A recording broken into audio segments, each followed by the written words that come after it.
I like to think of it as a news feed from 200 years from now. Actually, a lot of the perpetuation of it has to do with people thinking stuff on there is real. So people will kind of reblog some stuff I did and get really upset about it. They're your users. They're so you're trying to blame us. Yeah, whoever those people are. So you didn't take the traditional, I guess what some would call the traditional route of getting an MFA to become a writer. Why not? They wouldn't take me, is the short answer. That was kind of where everything started, because it was just, if I'm not going to do it that way, I'm going to do it the other way. What's the other way?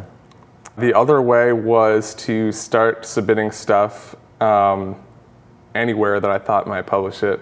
Actually, the first thing I submitted was taken immediately by McSweeney's Internet Tendency, which I was overjoyed about. I thought this was going to be the easiest thing ever.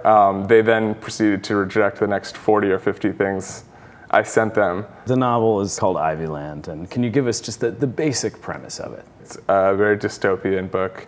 I think I intended to be surprising and a little heartbreaking. There's this kind of cynicism in the moon race element here.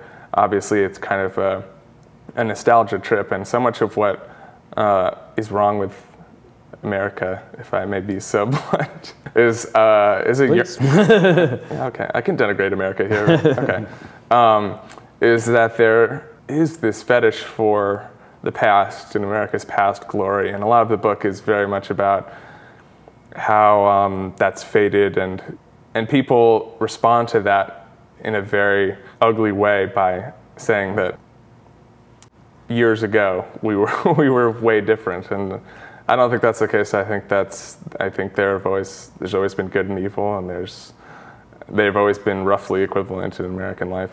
So I actually found that the publisher you ended up with is kind of interesting. They're Publish on Demand. It's kind of a new style publisher. Is that what you expected?